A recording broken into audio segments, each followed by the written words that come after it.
You're welcome back. You're still watching TVC Breakfast. Now, Nigeria's financial landscape is on a brink of transformation, and Accountech Summit 2025 is leading the charge. This landmark event brings together innovators, policymakers, industry leaders, and finance professionals to explore how emerging technologies are reshaping accounting and financial practices across the country. With the theme, Accountech, a catalyst for Africa's sustainable growth. The summit will spotlight the critical role of digital transformation from AI-powered audit to blockchain-based financial systems and automation in regulatory compliance. Joining us for this conversation is accountant, financial services expert, business development consultant, and convener, Accountech Summit, Toyin Olufon. Hello and welcome to the show. Thank you. I hear that when we talk about accounting, it's you. And when we talk about finance, you are number one. Is that true before we start the conversation?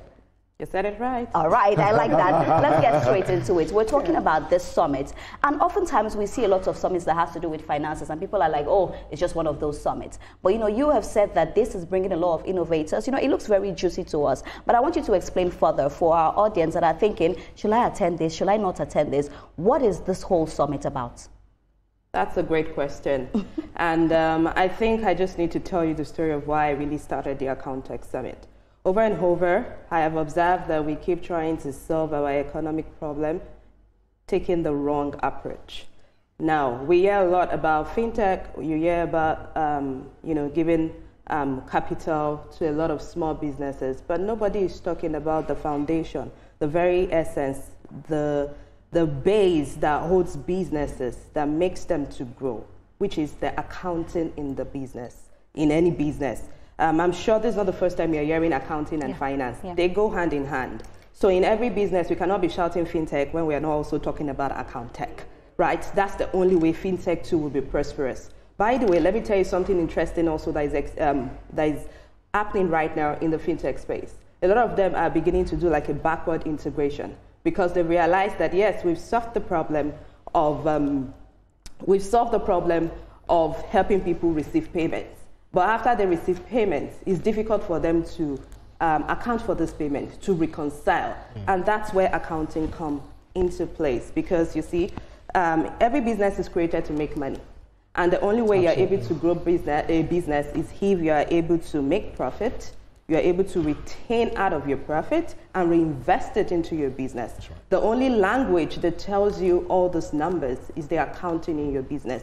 And that's why it's very important that as a country, we begin to see the Accountech sector as that foundation needed for more SMEs to be prosperous. Let me give you a vivid example. I grew up in a home. My mom did business all her life, and I was actively part of a business. And while we were at a business, there's something I my siblings, you must do it. It's a must, which is you must write every sales down.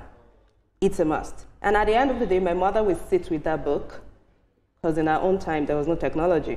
She would sit with her book, and she would calculate a profit that she has made every day. So that guided her decision in knowing the amount that she can spend, in knowing the amount that she has to reinvest into the business. The point is that she was constantly communicating with her business. And because of that, she was able to grow her business from a small-scale business to a medium-scale business. And I say this all the time because most of the time when you see development agencies or even government trying to empower SMEs, the first thing they do is, how much grants do you want? But I give this analogy all the time. If the foundation, which is the accounting, is not solid, no matter the amount of money you give that business, it's going to keep draining. That's right. It will be as if you're fetching water into a basket. It will never be retained. And I believe that that's why we don't have so many SMEs in this part of the world really thriving. They said the lifespan of SMEs in Nigeria is about 5 years. Yeah. And after 5 years, or less, exactly. And after 5 years, they fizzle out. You don't see them again. Then you see a new set of business. So the point is that we must be able to compound this gains, growth. And that's why it's important that we start talking about the bedrock. Yeah. And the bedrock is the Accountech. In fact, let me add more. Right now, I can see that Nigeria, the government has shifted to the tax you know, we recently the Nigerian tax law was passed, you know, and it will take effect from the 1st of January. Now, government is beginning to pay attention to the taxation system. They want to drive more revenue from that angle. And the truth is that to achieve that, and for every business is also to be able to effectively manage their tax, accounting cannot be optional again. It has to be part of your business. It has to be the system driving your business. It has to be the center, you know, of the key decisions that you make. Because when I talk about accounting, it's not just the Naira and Kobo. It also helps in helping you gather data. And from that data, you're able to see a lot of insight that will help you make informed decisions that will move your business forward. Absolutely. As you even mentioned the importance of accounting, you know, to businesses. I remember some businesses that have actually gone down because they're being run by the owners without always thinking, yes, what's the what do we make today? Just give me the profits. I have to buy one or two things, and then you see over the years they have a lot of problems to face. But this 2025 summit, as it's approaching, I'd like for you to talk to us about the theme, which is termed a catalyst let's talk about Accountech, a catalyst for Africa's sustainable growth, which will focus on digital transformation, AI-powered audits, blockchain, financial. These are areas that when you talk about tech, you must involve this. You must, walk around, all of this, latest technological innovations, blockchain, AI, etc. How significant is this, to this 2025 summit? It is very significant. It's actually the center of our conversations, during the summit, amongst other things. And I'll start by saying that it's important that everybody understand that technology is here to stay. And technology, to me, I see it as a productivity enhancer. So most of the time, people see technology, especially AI, as a threat. It's here to take my job. No, it's here to enhance your productivity. The earlier you accept this, the better for you, not to be left out, from this change that has come to stay. So during the summit, we have sponsors, partners that this is their lived experience. They've created accounting agent, using AI. So like one of our sponsors, Times, they have this accounting AI that works like ChatGPT, and it helps you. You can tell it, when you feed it your bank statement, it can do the categorization automatically for you, without you having to do the debit and credit. Makes it very efficient. It makes it very efficient, so that means even for a small business owner that says, oh, I don't have money to hire an accountant, you don't have an excuse again, because you have an accountant that sits on your phone that you can just feed your bank statement and it's going to do all the analysis for you. Isn't that contradictory? Yeah, it's not taking someone's job, but now you're having and people AI will even be scared, actually. I just said small businesses, they were never going to hire accountants in the first instance. They don't have money. But the point is that as you grow bigger, right, because you need someone to instruct AI. AI cannot function on its own. And you can only instruct something that is knowledgeable than you if you are equally knowledgeable yourself. Exactly. Accurately said. Let's talk about you. From what I'm looking at here, you have quite a number of feathers on your hat. When it comes to the finance and accounting sector. Talk to us as to how your personal experience and professionalism in accounting informed the idea of you beginning this Accountech. Okay. I'll tell you a quick story. Please. So, I think I'll start from where I stopped before, which is I've done business all my life. So I'm naturally business savvy. And I went to university. I also studied accounting. So that was like another superpower. All across to the UK and blow your trumpet. Exactly. So for me, when I started my consulting firm, what I realized was that we needed, the finance professionals, they needed empowerment, because more and more what we were taught in school, there's a gap between what is needed in the practical world, in the business world. And I realized that our curriculum was not catching up fast enough. And I didn't want to be part of those also that would just been complaining. So I told myself that I'm going to do something about it. So I actually started my foundation 2 years after I started the consulting firm. And a lot of people are like, how much do you make in your consulting firm that you have a foundation already? You're supposed to have a foundation when you're like the Tony Elumelus and the Dangote. Why are you starting a foundation at that point in time? However, but there's something I always tell them. I believe that you can make an impact wherever you are, at whatever stage, you know, in your career or in your life. You can always make an impact. And that was how it started. You know, well, we would put together, I created this very robust curriculum. We called it the Techie Accountant, Becoming the Techie Accountant course. And we would tell accountants, if you're hungry, in fact, even if you didn't study accounting in school, maybe you want to pivot, you want to go into that field, come, we're going to train you. And we did that. It was successful. We have a lot of people right now that they are thriving in their career just because we created that platform, you know, that kind of leveled the playing ground, and you know, gave them the needed knowledge and the exposure. Because after the training, also we give you internship opportunities, so you are able to put into use, you know, what you've learned. Yes. So we were very deliberate. I was very deliberate about creating that to ensure that, you know, I just want to be certain that I'm adding my quota to the development of the country since I've decided not to jackpot. And I love it. I love it because oftentimes we see that a lot of people want to leave Nigeria. They say for greener pastures, but at the end of the day, there's a lot of things you can gain in Nigeria. You can also be, you know, very, very successful in Nigeria. And as a woman, I love the fact that you're getting to do that. But I want to talk about this summit because, like I said earlier on, there are so many summits that people are like, it's one of those things. And from your passion and everything you're saying, I believe that this is a different kind of summit. You know, so I want you to tell me who are some of the keynote speakers. What should we expect on that day? So yes, this is a different summit. It's not just a summit where you just listen to a lot of people and at the end of the day, there are no action points. So we're very deliberate when it comes to our speakers. It has to be people that have lived the experience of what we're telling them to talk about. So we don't want theoretical victors. So we're very, very, very intentional about that. Our keynote speaker, Mr. Nee, is the CEO of eTransact. We have Dr. Stanley as well, you know, the president of FinTech NGR. They are our headline partners, and is also the CEO of Zest. They're also one of our sponsors as well. We have them on board. We have unconventional panel session. There's one panel session, I'll tell you about this one. It's called the Unconventional Dialogue. You know, you have the SME owners and you have finance professionals.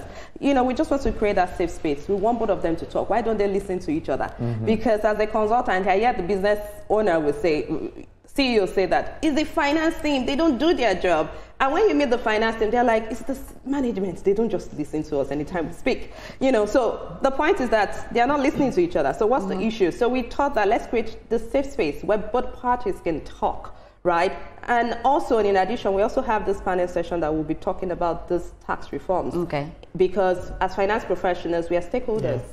We are the ones that would, we are the ones that will help in actualizing, you know, the implementation of the tax laws. So now that the Presidential Committee will be working on the implementation, our discussion will be about how this committee can achieve effective, you know, implementation. I always say that we don't have a law problem in Nigeria. It's the implementation problem that we have in Nigeria.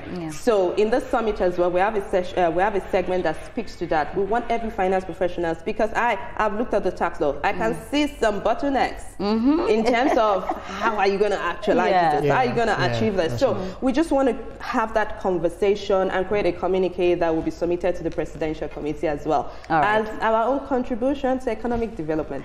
Exactly, and there's still a lot to talk about, but we'll go on this quick break, and when we come back, we're still talking finance, and you're watching TVC Breakfast.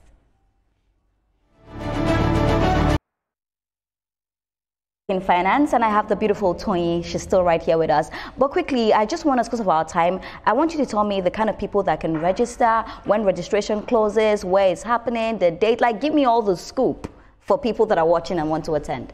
Okay, because I'm just on the show this morning. So yes, you can still register because registration actually closed on Sunday. But yes, so I told them to actually open the registration link so that people can still register. So, but so far, have you seen a lot of numbers so far? Overwhelming numbers. Okay. So if you don't come early, you may not get a seat. Okay. It's just the truth. It's, and this is our second year. It happened last year. We had so much people show up. and they got value. Okay. So it was, I think this year is an easier sell because they got value. Even without prompting, we see people, we just see different posts on LinkedIn, people canvassing for us. I'm like, okay, that shows that we're doing something, you know, really meaningful, really impactful. So either you're a student, you're a corp Do we need to pay? So for the student and corpers and early career starters, it's for free. Okay. But if you're a working professional, yes, there are tickets for you to Are they affordable? Yes, they are very affordable. It's a 2-day event, a regular ticket. It's affordable, come on. I'm sure that you spend more than that when you're eating More lunch. than what? Let's Do you really want me to say it? It's Well, okay, 25,000 naira. Okay, quite affordable. Yeah. That's okay, quite affordable. Interesting stuff. So I love the fact that before we went on that break, you were talking about the tax reform, the tax law now, or laws that come up, because a whole lot of people reacted to it, and then until it became what it became, because we saw what they've really done, the much work they do into it, they put into it. People like us will feel like, okay, we want to hear about it. Now you've given the category of people that you're expecting, and then what it takes for them to get there.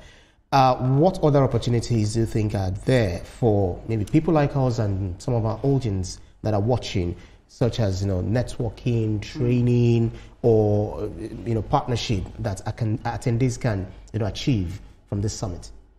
Yes, so we have I call them funders, that'll be participating. So if you're a techpreneur and you're looking for opportunity to have access to maybe VCs that could, potentially fund your venture, this is the summit for you to attend. Also, we have the opportunity for you to meet industry leaders as well that you've always admired. Okay. Right. They're all going to be there. All right. Yeah. But let's talk about quickly the challenges as well. You're saying this is your second year, What are some of the things that you're doing different this year? When you're starting something, it's a bit shaky, so many challenges, financial challenges, a lot of that, because I know you're not going to the hall for free. You're definitely going to pay for it, Are you using a bigger hall this time? What are some of the challenges that you face?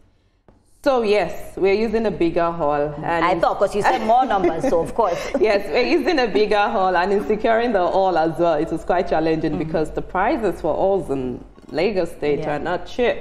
So in terms of the funding also for the events, because the vision is to add value, to all attendees across board. By the way, we have different segments. We have the career fair. This is the first ever finance and tech career fair that is happening in Africa. So we have the career fair aspect as well. We expect that people attend and they're able to get jobs, get career clarity and things like that. In fact, they'll be getting certification on soft skills because there will be a mini training on that as well.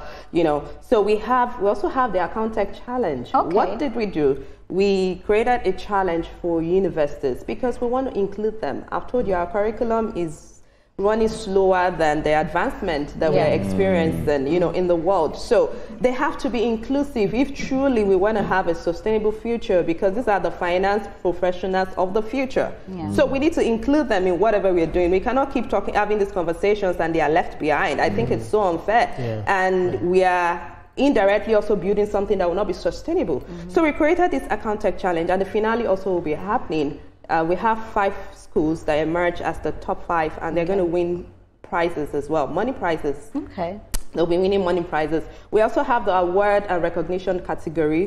We're very intentional about recognizing and awarding exceptional finance professionals, companies, fintechs that are doing amazing work, despite the odds, despite the challenges, of breaking through Nigeria as a country, right? They're still pushing through. So we felt like it's very important. We also recognize them, on a platform like ours. Okay. And the icing on the cake, there's also a raffle draw. So if you have... So what will be the star prize then? And the date? Okay. The date for the summit is on the 27th and 28th, meaning tomorrow. Okay. The summit starts tomorrow. Yes. Wow. It commences tomorrow and it ends on Thursday. Okay. Yes. Amazing. Amazing stuff. A 2-day bomber pack, because from the things you're mentioning, it seems a whole lot will be happening at just one event. Yeah. So at the end of the day, if I'm a junior attendee, junior in the sense of you mentioned students, early career starters, what's the expectation for me when I'm done attending this 2-day conference? Yeah. Okay, that's the target audience I should talk about, right? First of all, career clarity, understanding the technologies that is shaping the accounting and the finance sector. You'll have a deep understanding of it, not just understanding, and you'll see it work, because some of our sponsors as well, they will be doing a live demo so that you see how these things work. I just spoke about an AI here. You'll see it work, you know, so no, it's no more theory. You reading it in a book that AI could help you do this, but you see it being, AI performing in real time. You'll have such experience, and also some will definitely get jobs as well, because we've partnered with top recruiters, you know, in Nigeria, and they'll be there as well looking for talent. That's quite a good catch, because if I come to that training or a conference and I know that I might end up being employed somewhere, especially in a good, you know, accounting firm, then I'd want to be there, really. Of course. You have to be there. I think I should switch to come to accounting. I actually want to go as a student so that I don't get to pay anything. Why? You know, the truth is that there are actually more perks when you come as mid-level or a C-suite. There are actually more perks for you. So yes. But I want to know if you belong to that grade, please don't pretend that you're a student, because when you see the experience that they are having, you may not really like it. Really, if you walk in and you're a professional, I'm sure it will show on you. See, all I can say, first of all, I want to say congratulations for everything you do. Thank you. As a woman, I'm very proud of you. Even though you could jackpot, you're in Nigeria and you're making a max. So let me give you a handshake. Congratulations, and I wish you all the best tomorrow. I'll try to be there to support you. I look forward to meeting you. All right, definitely beautiful conversation. But join us after the break as we discuss the outcome of the People's Democratic Party NEC meeting in Abuja. Stay with us.